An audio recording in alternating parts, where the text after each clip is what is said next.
জয় গুরু। বন্দে পুরুষোত্তমম পরম দলে শ্রীচরণে আমার শতকোটি প্রণাম। জগজ্জনে বড়মার চরণে শতকোটি প্রণাম। পরম পূজ্যপাদ বরদার চরণে শতকোটি প্রণাম। পরম পূজ্যপাদ আচার্য দেবের শ্রীচরণে শতকোটি প্রণাম। আপনাদের সবাইকে আমার আন্তরিক আনন্দিত জয় গুরু। কেমন আছেন আপনারা সবাই জানাবেন। খুব ভালো থাকুন, এইটাই প্রার্থনা রাখি প্রভু শ্রীচরণে। আমি ভালো রয়েছি। কত কিছুই না জানা যায়, আমাদের জানা বাকি রয়েছে।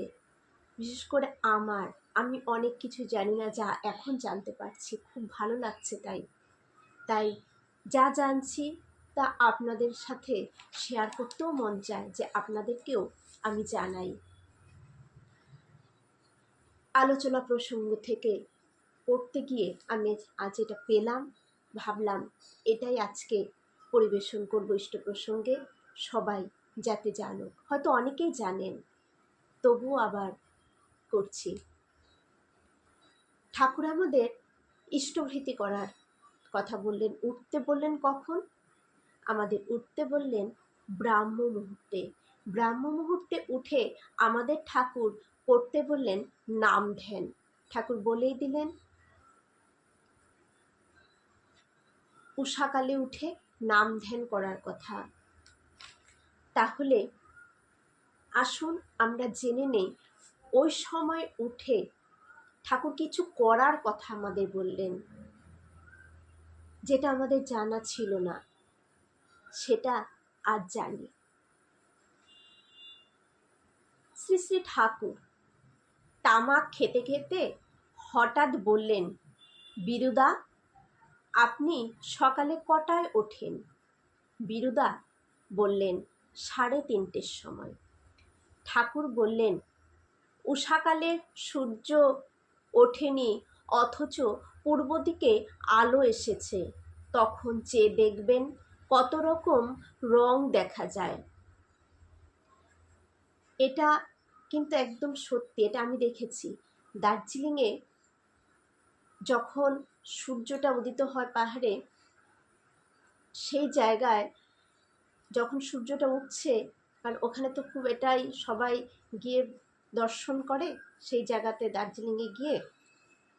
তো তখন দেখেছি মানে সূর্য ওঠার আগে লাল হয়ে যায় চতুর্দিকটা, সেই দিকটা পুরো লাল হয়ে যায়, আর বিভিন্ন কালার তখন বোঝা যায়, আর অপূর্ব লাগে সেই দর্শন করতে। সেটা ওই সব রং দেখলে মনের মধ্যে অন্তর্মুখী ভাব জাগে।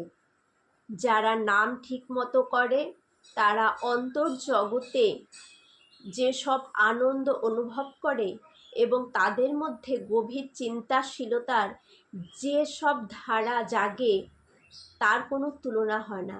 যারা খুব নাম ধ্যান করে, অনেকে আছে না একদম 45 মিনিট 1 ঘন্টা নাম ধ্যান করে, তাদের কথা বললেন ঠাকুর, যে তারা যদি ওটা দর্শন করে, তাদের অন্তর্যোগে একটা আনন্দ অনুভব হয় তাদের ভেতরে, এবং তাদের মধ্যে গভীর একটা চিন্তাশীলতার ধারা জাগে, যার তুলনা হয় না।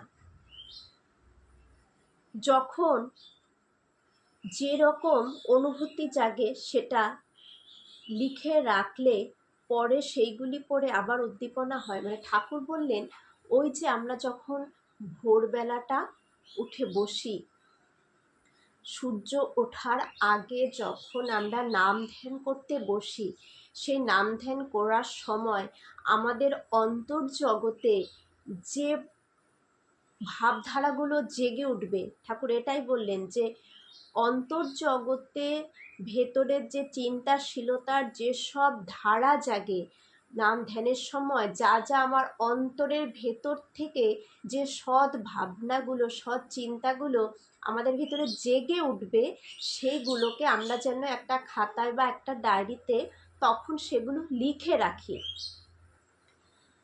লিখে রাখলে পরে সেইগুলি পড়ে আবার উদ্দীপনা হয়, তখন সেইগুলো যদি পরে আমরা আবার পড়তে পারবো এবং উদ্দীপনা হবে এবং সেইভাবে আমি তখন কাজ করতে পারবো।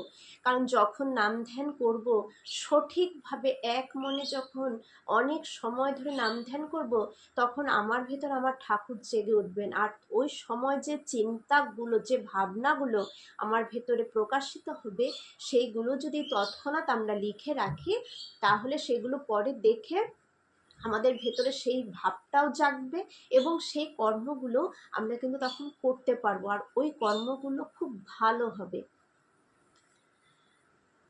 সবার যে ঠিক একই রকম অনুভূতি হয় তা কিন্তু নয়, তার মধ্যে বৈশিষ্ট্য অনুযায়ী রকমারি থাকে। সবাই যে আবার সৎ ভাববে, এখন আমি কিছু অসৎ কথা আমার ভাবনায় আসলো সেটা লিখে রাখলাম, তা কিন্তু হবে না।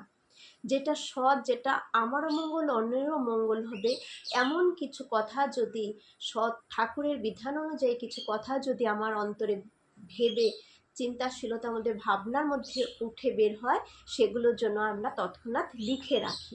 ঠাকুর লিখে রাখতে বললেন ওই উষাকালে যখন আমরা নাম ধ্যানে বসবো।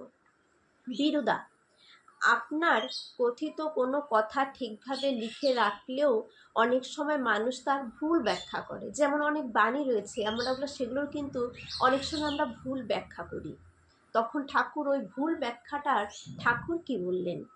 ঠাকুর বললেন, উল্টো রকম ব্যাখ্যা করতে চাইলেও মিলবে না। উল্টো রকম ব্যাখ্যা করে যদি সেগুলো আমি আমার জীবনে ফলাতে চাই, তাহলেও কিন্তু সেগুলো আমি কখনোই পেতে পারি না। এর একটা মূল আছে। একটা তথ্যই নানানটার উপরে প্রয়োগ করে নানা কথা বলা। আমরা একই রকম কথা দিয়ে কিন্তু ভালোটা অর্জন করতে পারি, আবার খারাপ দিকটাও দিতে পারি। একই কথা দিয়ে একই রকম কথা ভালোতেও বলা যায়, আবার খারাপও বলা যায় বলার ওপরে। যেমন তালার চাবির নম্বর থাকে, ঠিক সেই নম্বরই চাবি না হলে তালা কিন্তু খোলে না। আমারও তেমনি বলার যে সূত্র আছে, সেই ঘাটে না ফেললে পাওয়া যাবে না। তাই ঠাকুরের যে বাণীগুলো আছে, ঠাকুরের যে বলাগুলো আছে, সেইগুলো যদি ঠাকুর যে সূত্রে বলেছেন, যেভাবে বলেছেন, সেই ভাবে যদি সেই জায়গায় না হয়, তাহলে কিন্তু সেটা ফলবে না, যতই আমরা অন্য ধাঁচ নিয়ে মেলাতে চাই না কেন। যেমন তালার যে নম্বরের যে চাবি সেটা দিয়েই খুলবে, অন্য চাবি ঢোকালে কিন্তু খুলবে না। ঠাকুরও তাই বললেন যে আমার বলাগুলি যদি আমার ছাঁচের মধ্যে পড়ে, আমার ভাবনা চিন্তার ছাঁচের মধ্যে, সূত্রের মধ্যে পড়ে, তবে সেটার ফল মিলবে, না হলে কিন্তু মিলবে না। উল্টোতে চাইলে মিল করা যাবে না, থেকে যাবে। যদি উল্টোভাবে মিল করাতে যাই, তাহলে কিন্তু মিলবে না, থেকে যাবে। তাই কোনো লাভ নেই। ঠাকুরের কথাগুলোকে যদি আমরা ভুল পথে নিয়ে চালাতে চাই, কোনো লাভ নেই। সেটা কখনো সেখান থেকে যা পাওয়ার তা আমরা পাবো না। তাহলে দেখুন কত কিছু আছে। আমরা যে উষাকালে উঠে নাম ধ্যান করব, আমাদের যা ভাবনা আসবে, সৎ ভাবনা আসবে, ভালো ভাবনাগুলো আসবে, কোনো প্রবলেমের পথ যদি আমার সেই নাম ধ্যানের মধ্যে চলে আসে, কোনো কথা যা দিয়ে এটা সলিউশন হবে, সেগুলো যেন আমি সাথে সাথে লিখে রাখি যে এটা দিয়ে এটা হতে পারে। এমন ভাবনা এলে আমরা যেন একটা ডায়েরিতে বা একটা খাতাতে সবাই লিখে রাখি, এগুলো খুব কাজে দেবে আমাদের। যাই হোক, আজকের ইষ্ট প্রসঙ্গে এখানে শেষ করছি। জয় গুরু।